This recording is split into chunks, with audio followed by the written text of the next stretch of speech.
ऐसे व्यक्ति समाज में कभी लोग मिलते हैं। एक समाज में एक चाह रहती है कि बेटा होगा तो हम खुशी मनाएंगे और उसमें आदमी मगन होता है, लेकिन बच्ची के जन्मदिन पर बच्ची के मुहूर्त कोई कोई धूमधाम से कराता है और ये समाज की बहुत बड़ी जरूरत है।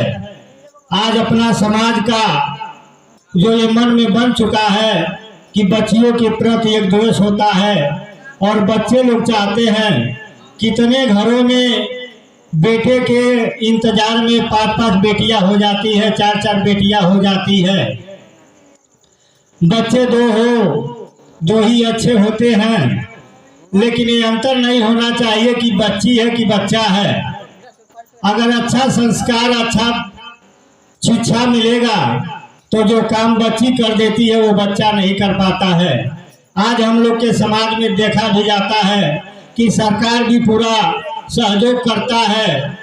बच्ची जो है वो फौज में है, पुलिस में है, पत्रकार है, डॉक्टर है, सब जगह पर स्थान है, लेकिन जो हमारे मन में भावना बना रहता है, बच्चियों का प्रति द्वेष होता है, ये हमारी सबसे बड़ी कमी होती है और वास्तव में इस बात को मन से निकाल देना चाहिए। हमारे देश में ही सीता, सती, अनसुईया, नर्मदा, गार्गी, घोषा, अपाला, झांसी वाली रानी सब बच्ची के रूप में जन्म लिया था। ये भी किसी दिन शिशु थी, वास्तव में किसी दिन सीता भी बच्ची के ही रूप में जन्म लिया था, लेकिन हम इस बात को भूल जाते हैं। हम वेद में देखें तो वेद के रचना करने वाले, भले आज लोग कुछ लोग ये कहते हैं कि वेद को एक बिरादर ने बनाया है, एक जात ने बनाया है, लेकिन ये गलत बात है। जो वेद को नहीं पढ़े रहते हैं वो ऐसे उटपटांग बात करते हैं।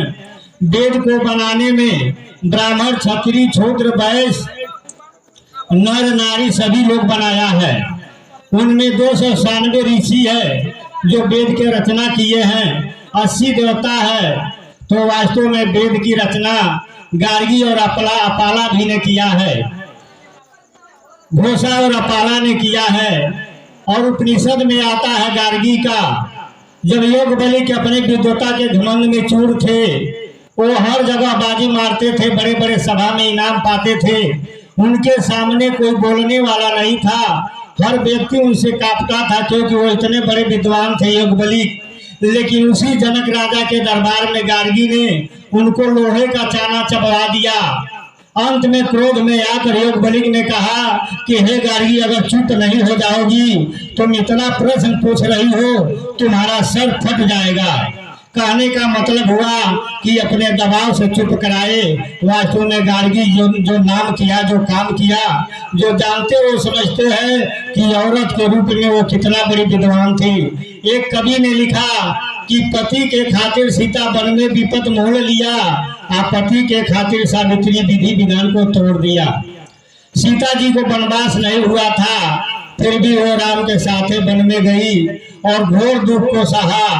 और सावित्री जो है, जिनके पति को यह था कि साल भर के बाद ये मर जाएंगे, लेकिन भगवान के लिखनी को, विधाता और ब्रह्मा के लिखनी को उन्हें मिटा दिया।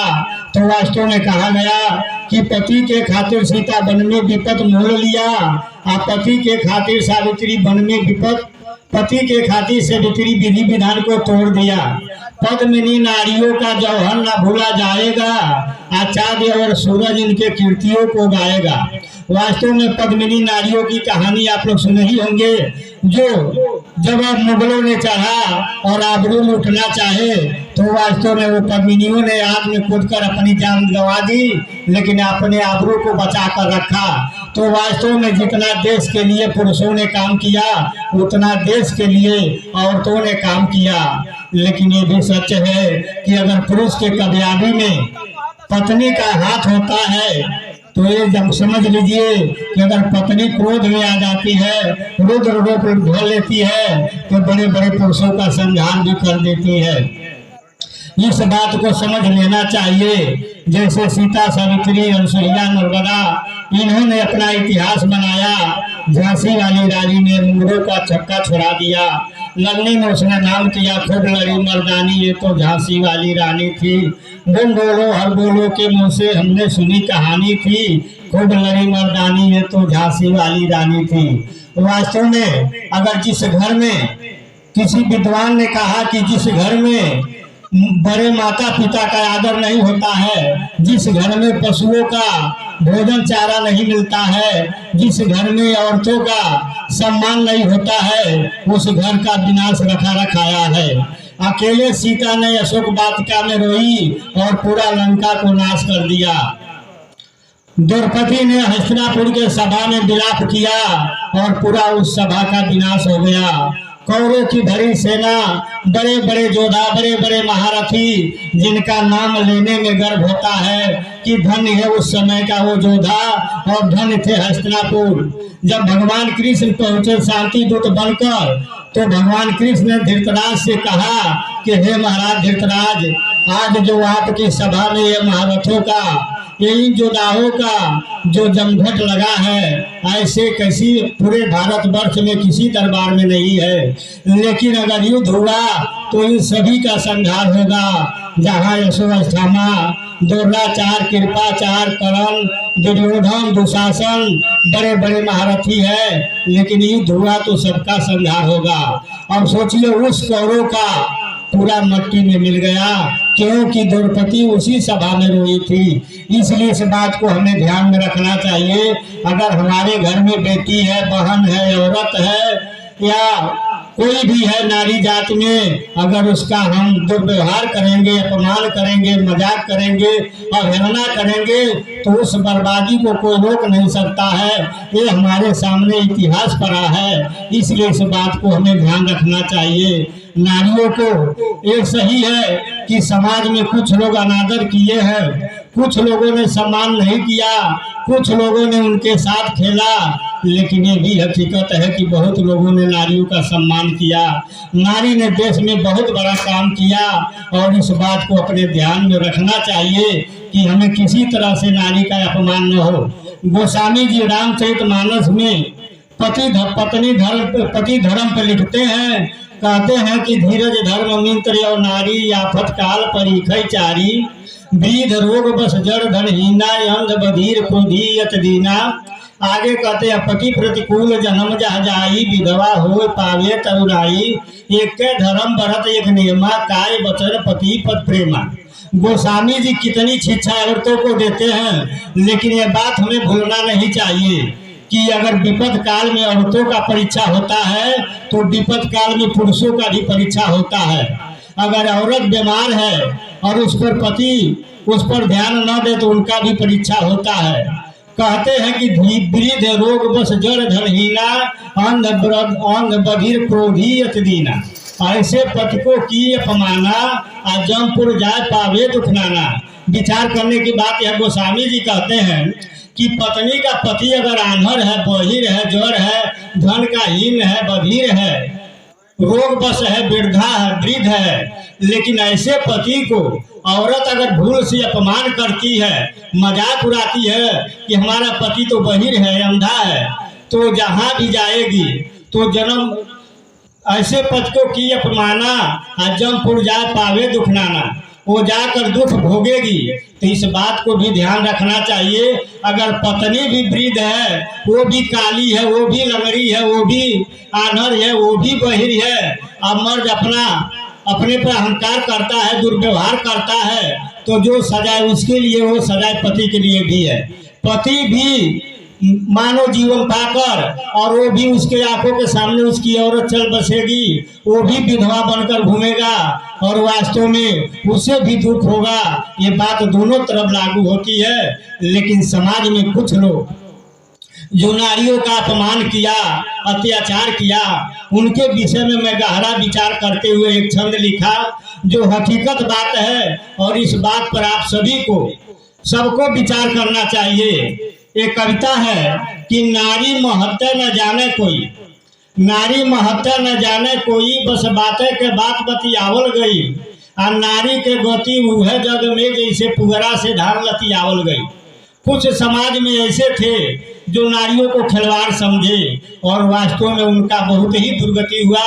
मैं एक लाइन इतिहासी बात कहूँगा और ये हकीकत घटना है, लेकिन समझ लेना चाहिए कि इन लोगों को नरक में भी ठिकान नहीं लगेगा जो ऐसा काम करते हैं। कहा गया कि नारी महत्व न जाने कोई, बस बात के बात बतियावल गई। नारी के गति उहे जग में जैसे पुअरा से धान लतियावल गई। कहीं नारी के नरक बतावल गईल, कहीं नारी के जूती देखावल गई, कहीं नारी के माया लखावल गईल, खूब नारी के पूरी पकावल गई। कहीं नारी के नटई दबावल गईल, कहीं नारी के जिंदा जलावल गईल, कहीं नारी के साड़ी उतारल गई, तो कहीं नंगे शहर में घुमावल गई। आप सभी लोग जानते होंगे कि दिल्ली का जो चांदनी चौक था, उस चौक पर एक औरत को आदमी ने, बदमाशों ने नंगा घुमाया था। वास्तव में ऐसा घटना घटता है, ऐसे लोगों को नरकों में भी ठिकान नहीं लगता है। तो नारी के नटई दबावल गई, कहीं नंगे शहर में घुमावल गई। आगे कहा गया कि धन के खातिर धर्म के मेटावल गई, या जो नारी के नर से घटावल गई। इतना समाज, इतना सरकार जोर दे रहा है, फिर भी औरतों की संख्या 40% है और पुरुषों का संख्या 60% है। ये दुख की बात है। अगर हम सामाजिक है तो इस बात पर ध्यान देना चाहिए और सबको ध्यान देना चाहिए। अगर इसी तरह दहेज के चक्कर में औरतों का संख्या घटता रहा तो वास्तव में एक दिन बहुत ही दुर्गति होगी। जो वैदिक काल में कहा जाता है कि लड़के वाले जो थे वो लड़कियां खोजने जाते थे, वो लोग सीधा पिसान लेकर खोजते थे और मनाते थे कि किसी तरह कोई लड़की मिले शादी करने के लिए। तो कहा गया कि धन के खातिर धर्म के मेटावल गई, आज नारी के नर से घटावल गई। छोड़ी के घरवा जे बाहर गई, कैसे बारी वो घरवा न जानल गई। कहना कुमार के न मानल गई, उनके जिंदगी में दुखवा के सानल गई। वास्तव में पत्नी पर ध्यान देना चाहिए। कर्क मास्टर से जब पूछा गया कि आपके इस उपलब्धि के पीछे किसका हाथ है, तो उन्होंने कहा कि मेरे पत्नी का हाथ है। इब्राहिम लिंकन जो राष्ट्रपति थे अमेरिका का, उनसे पूछा गया कि आपके इस कामयाबी के पीछे किसका हाथ है, तो उन्होंने कहा कि मेरी पत्नी के हाथ है। क्योंकि मैं जब कोई आमदनी नहीं था तो मेरी औरत फटहा पहन के भी गुजर करती थी और वही दिन है कि मैं एक दिन यहाँ का राष्ट्रपति बना। तो वास्तव में नारियों का सम्मान करना सभी पुरुषों का धर्म है। अन्यथा हम शराब पीकर ढहते रहे और सोचे कि औरत हमारी सती सीता, हम सुइया नर्मदा रहे, तो ये अचरज की बात है। अगर सीता आप चाहते हैं तो आपको भी राम बनना होगा। जितना कानून उनके पर लागू होता है उतना आप पर होता है। तो मैं जय हिंद बाबू को बहुत ही लाख लाख धन्यवाद देता हूँ कि वास्तव में आज ऐसे और सदियों से इसकी ज़रूरत है कि बच्चियों का जन्मदिन, उनका मुहूर्त सम्मान से मनाया जाए, बच्ची और बच्चा में कोई अंतर न रखा जाए, और इसके लिए मैं बहुत बहुत धन्यवाद देता हूँ। आइए इसी के साथ अपनी बारी को समाप्त करता हूँ। साहेब